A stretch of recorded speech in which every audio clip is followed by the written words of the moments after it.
finally come to the one that's the current seller in Australia at the moment and all across the world, which is Dancing Queen. Can you just tell us a little about how you actually wrote Dancing Queen and what it is about? Well, it's about it's a girl, ordinary girl, and she only lives actually when she's in the disco dancing. My favorite song has always been Dancing Queen. It's a masterpiece. I must say, I think it's a masterpiece. And I remember when Benny Bjorn had recorded the background in the studio. Benny came home with a tape and played it for me. I started to cry. I was so moved by it because it was so beautiful. You know, one of those songs that instantly goes straight into your heart. And Dancing Queen was one of those songs. I remember when we did Dancing Queen, when we recorded it, because we could feel that this is really something. This song gonna be big, because we could feel we had goosebumps on our arms. Yeah, so it was special. Yeah, Dancing Queen was they were very confident about Dancing Queen because that was a really good piece of music, and it was so together, and the swing and the feel to it was quite different from everything they did before and after, actually, I think. We gather all this information in the form of songs when we grow up, and we never stop, I think. And we use it as inspiration, as an impulse to do something. I can say that Dancing Queen was inspired by a big hit in the US called Rock You Baby.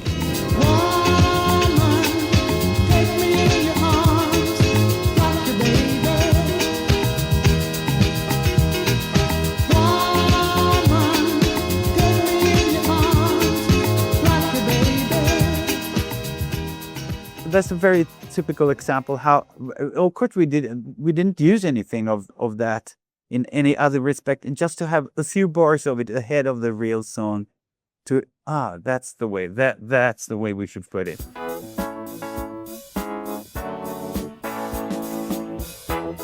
Because we're Swedish, and that's quite different from being Americans or English, because we weren't brought up with this music. We sort of listened through England to the American records.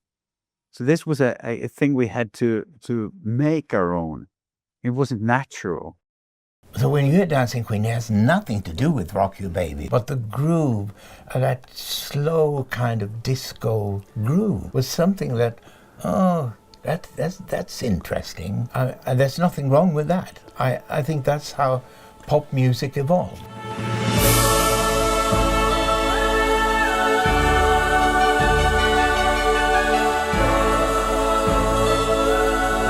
Nej, det är svårt att missa kungabröllopet.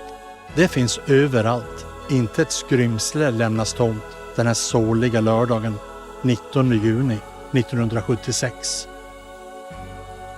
One could say that it was a perfect song to perform that evening. I think we were looked upon with quite suspicious eyes when we entered that stage. It was a very, very special evening. I mean, it was a great excitement surrounding the whole event, not only from our side, but everyone involved in this, because it was our young king getting married to this beautiful lady, and of course it created a lot of excitement. We have to say goodbye to you, but not before we've heard the wonderful #1 sound. It comes from ABBA, and it's all about that Dancing Queen.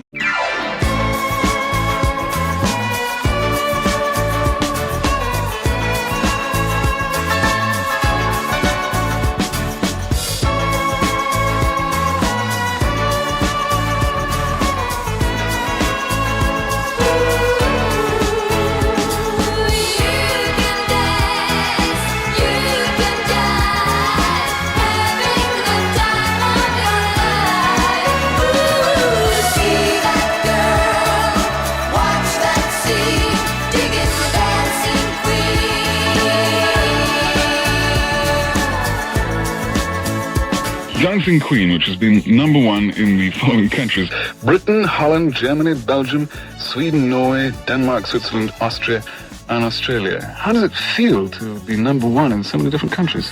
Great. Fantastic, Alex. Yeah. As a foursome, they are now one of the most popular groups in the world, in spite of the fact that they hardly ever leave Sweden. During those 70s, you had the whole disco thing. Remember, Studio 54 started. All of a sudden, disco was coming on the scene. It was flowing over into radio. Waterloo was a mid-chart record. I think Honey Honey was a mid-chart record. SOS was a mid-chart record. They didn't break until Dancing Queen.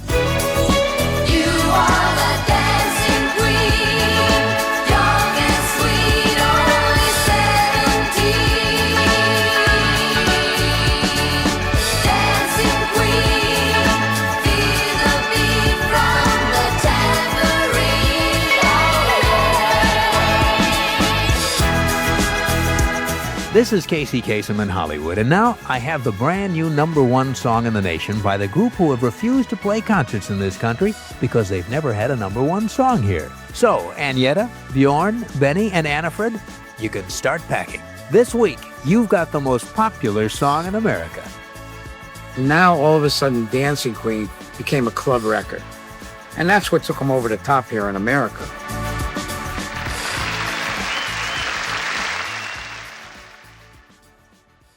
Dancing Queen to me is one of our best songs, but it's one of, all the songs. People are very, very disappointed when I say this, because they have all kinds of memories with the first time I heard Dancing Queen, I kissed my, whatever.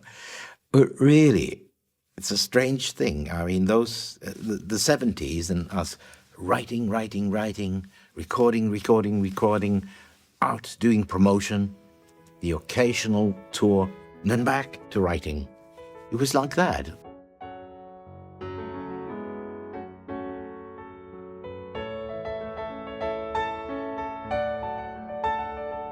We always thought we did good stuff.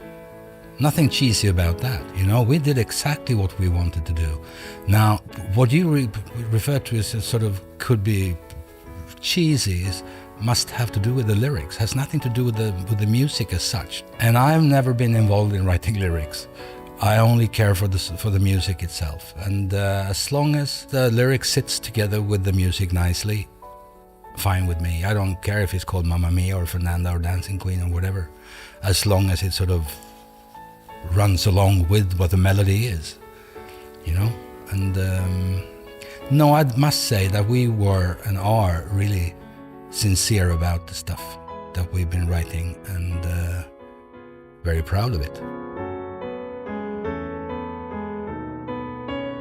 I think it helps if you realize that why this all happens is it's pure luck, because it's a gift, right? Being able to choose good stuff from bad stuff, trying to write music, and at the same time being on the same level as an audience. That's pure luck. Talent is luck.